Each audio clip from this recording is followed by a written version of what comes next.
Do you think that children should wear a uniform to school? Yes. I think that children in middle school and high school should wear a uniform to school. I strongly believe that it is essential for giving children a sense of identity and unity. Young children and be very snobbish about fashion and often ridicule and pick on children who don't wear expensive or designer clothes. If all schoolchildren have to wear a uniform, they will all look the same, and so poorer children won't be discriminated against by the richer children. What about in university? Should university students all wear a uniform? Certainly not. We are all adults by the time we get to university, so I believe that we should have the freedom to choose what we want to wear and when we want to wear it. I would certainly be inappropriate to make university students wear a uniforms, and incredibly patronizing too. Do you think that young people should do more sport in schools today? I certainly do. I think that young people today are getting quite lazy, and this is bad for their health. I'm convinced that schools put too much emphasis on academic subjects. So I firmly believe that good sports classes and sports facilities are very important.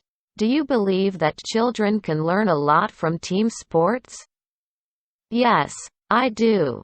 Children need to learn to work in groups and cooperate, as well as build leadership skills. Sport is also good for children to learn to be competitive in a mature manner. It's also very important that children keep fit and healthy. For example, it's been proven that children who learn to play foam sports grow up to be more understanding and cooperative adults.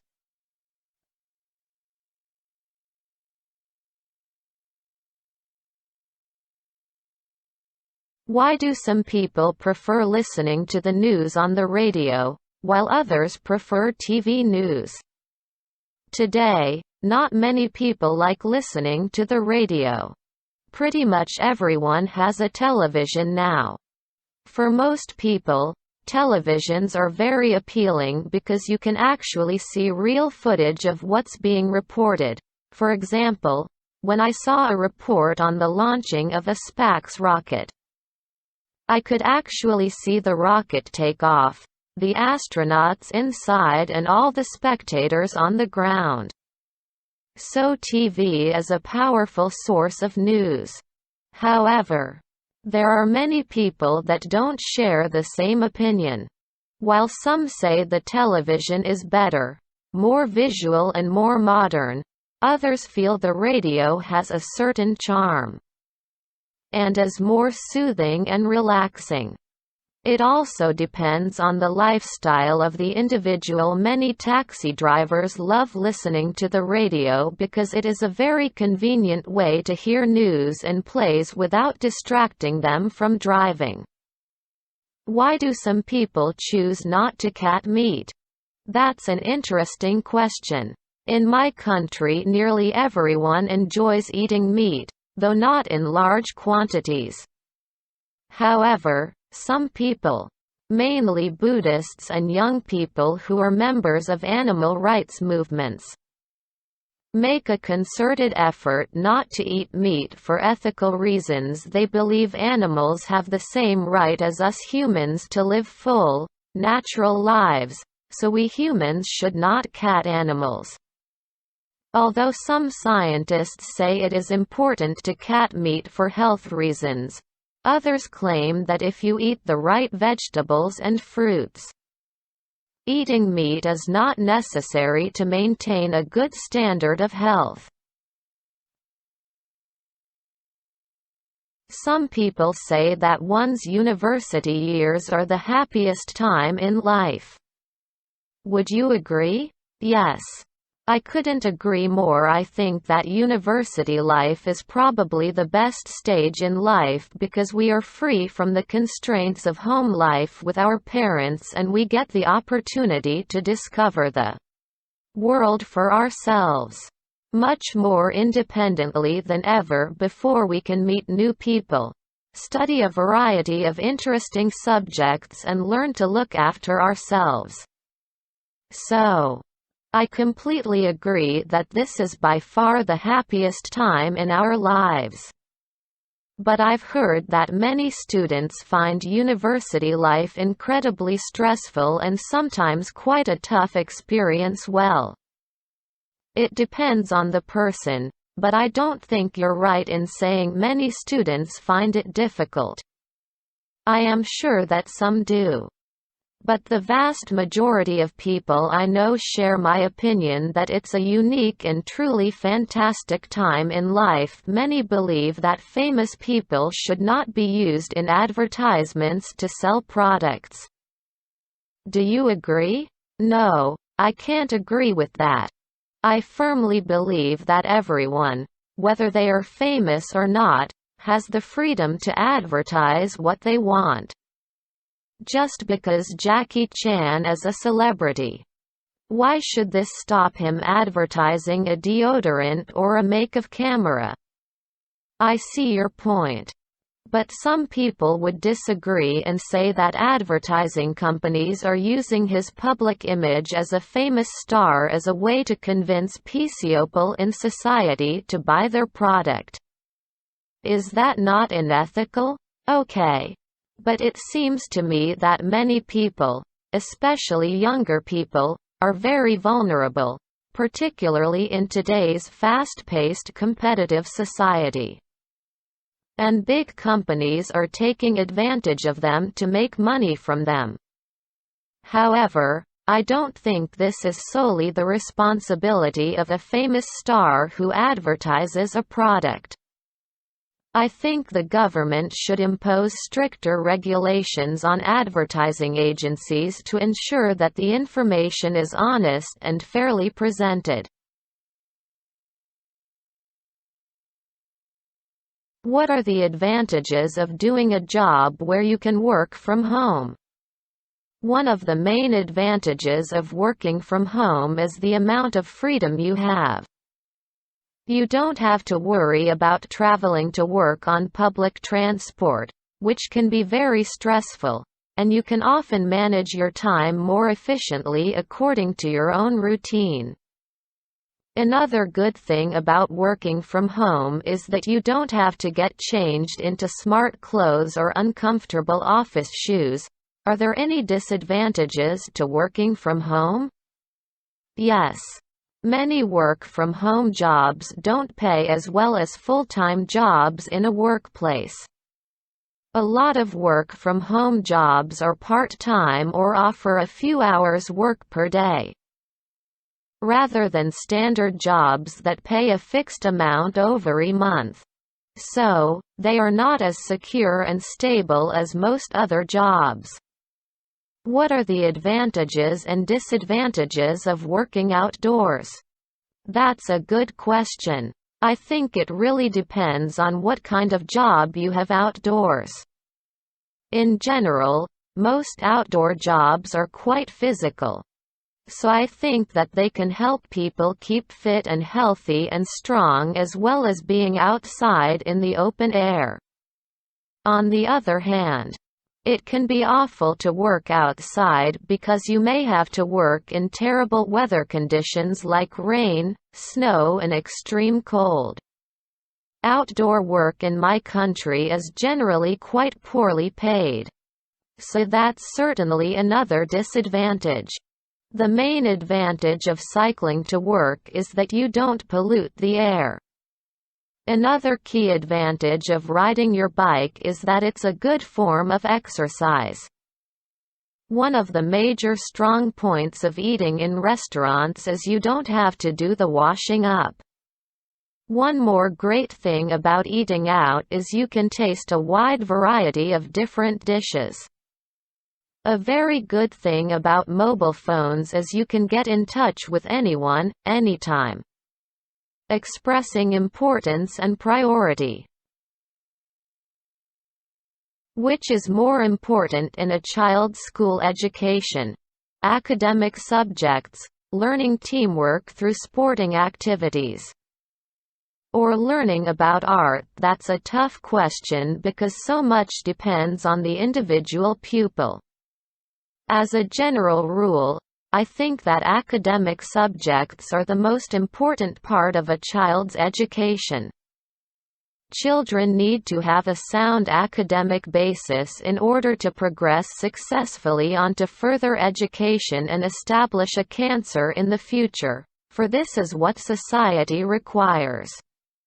Having said that, I do realize that sporting activities should play a role in a child's school education, not only because this promotes good health, but also because learning to work in a team is considerably important for this reason. I feel that team sports are certainly more valuable than individual sports in a child's education. Learning about art and participating in drama activities, though not as important as academic pursuits in sports, in my opinion, are also fairly important for helping young people develop more creative skills as well as learning to express themselves. So I have to say that although the academic studies and learning teamwork through sports are more important, learning about art and drama should not be neglected. Today in society, environmental concerns often feature in the news. To what extent do you believe the economic development of a country should take precedence over protecting the environment? Well, that's quite a controversial issue at the moment. It's hard to say. Whilst environmental concerns are indeed important, this question poses a bit of a dilemma to most governments. Protecting the natural environment and reducing air and water pollution are incredibly important if a country is to progress, develop and maintain a healthy population. However, protecting the environment also comes at a cost. It is expensive to ensure that factories and car manufacturers comply with certain emissions regulations, and to be able to do this the country must make money and spend that money wisely. Now that I think about it, in the short term I believe that economic development is more important than environmental concerns because this enables a country to become strong enough to address environmental issues in the long term. Once a country is richer and more developed, it should then put greater emphasis upon protecting the environment. What kinds of problems do students sometimes have in university, and what could be done to address them? Well, firstly, I think the main problem is that the classes are exceedingly boring. In more active and modern classes, students are more interested, work harder and learn faster. I believe that teachers should be made to go on more up-to-date, modern training courses. Secondly, I think that the restaurants and canteens on campus have a very poor standard of food and don't offer much variety. They could pay more attention to hygiene and to making the menus more interesting. How would you suggest that the government improve the transport system in your city? The transport system is mired with problems. There are too many motorbikes on the roads. There are not enough bus lanes and the railway system is not extensive enough. There are a few measures that can be taken to improve the transport system. The most important thing is to build more roads and be very careful where those roads are built. Then, when there are more and better roads, they can make more bus lanes and extend the railway lines. These are big projects and may take some time, but are necessary if transport problems are going to be solved. What should we do to deal with the problem of environmental pollution? That's a good question and a very important one today. Well, there are a lot of environmental problems facing us today. I think the most important issues are water and air pollution. The authorities should make more effort to address the issue of water pollution by putting pressure on factories to stop pumping their chemical waste into rivers and lakes. Another measure would be to encourage people to only buy products from companies that respect the environment. What do you think your country will be like in about 20 years' time? Well, it's hard to predict because things change so fast sometimes, and unexpected things happen. I think that given the current rate of development, Vietnam will be a very strong and modern country in quite a short time. At the moment, the cities are becoming more and more modern. People are constructing more and more office blocks, and traditional residential areas are disappearing at an alarming rate. Taking all these facts into consideration, I have no doubt that Vietnam will be a safer, cleaner and more beautiful and convenient place to live in the future. Let's talk about our planet. Some people are not hopeful about the future of Earth. What do you think will happen to the world in the future? Well, that's another tough question. A lot of scientists are suggesting that due to global warming, it is very likely that we will face serious problems in the next 30 years. They say that by the year 2030, the ice caps will have melted and we will be paying the price for the damage we did to the environment. Some say that we will possibly be living a very different lifestyle, and others even suggest we may be living on other planets by then. Can you describe some of the changes you think will happen in the future because of technological developments? Yes, I've thought about this a lot recently, actually. I believe that technology will continue to transform our lives dramatically. For instance, I am quite sure that cell phones will be like wristwatches and will be activated by voice control, rather than pressing buttons to input numbers. I am also convinced that technology will contribute enormously to advances in the medical industry.